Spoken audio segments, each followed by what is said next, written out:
Alcohol and illegal drug abuse are prevailing issues in Wisconsin for people of all ages.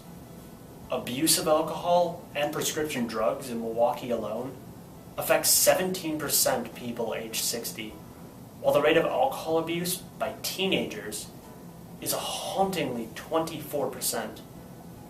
In all, Wisconsin continues to have the highest rate of adult binge drinking in the country, and our rate of drug-related deaths has doubled between 2002 and 2010, with 9 people dying out of every 100,000.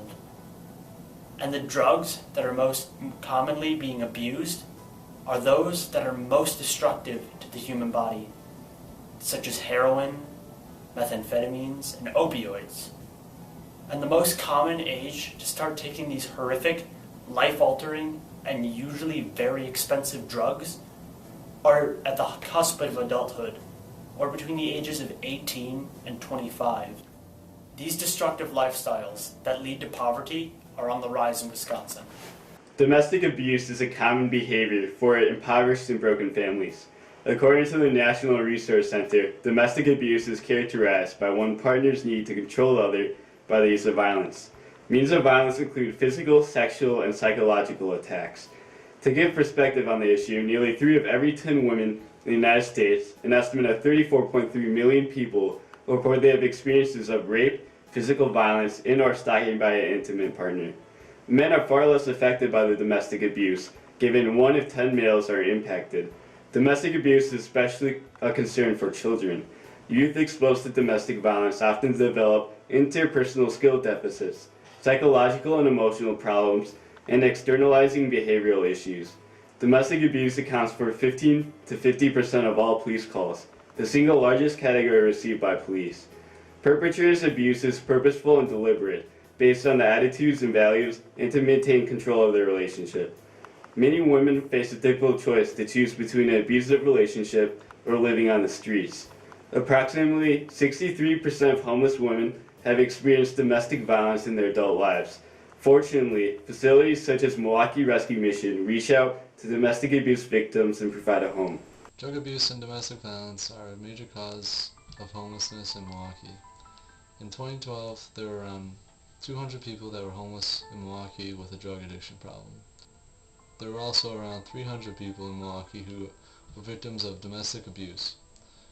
There are several sites that specialize with drug abuse and domestic violence in Milwaukee. The Milwaukee County has a hotline that helps people 24 hours a day, 7 days a week. The community resource specialists provide food, shelter, and financial help, and many other problems a domestic violence victim experiences. The Sojourner Family Peace Center provides around 37 emergency beds for sufferers of domestic abuse. There are many drug abuse centers, but few specialize in homeless drug addiction. But there are numerous drug rehab centers and hotlines for little or no cost. The Horizon House specializes in helping those struggling with drug abuse. It is a non-profit organization that includes both long-term patients and short-term patients. These 2 issues contribute to homelessness, but Milwaukee has a lot of resources homeless people can take advantage of. Well, the most efficient way to end this problem is education. Educating people from the suburban areas that the world we live in is not okay. Volunteering and donating to these places like the Milwaukee Rescue Mission help people in need get the simple necessities in life. Heat, shelter, clothing, food, all are donated to the Milwaukee Rescue Mission. Jeff, the man I worked with, was working non-stop on Thanksgiving weekend and day because the working force in the kitchen did not have enough people to serve food. These places needed volunteers and donations, and educating people is the spark of that.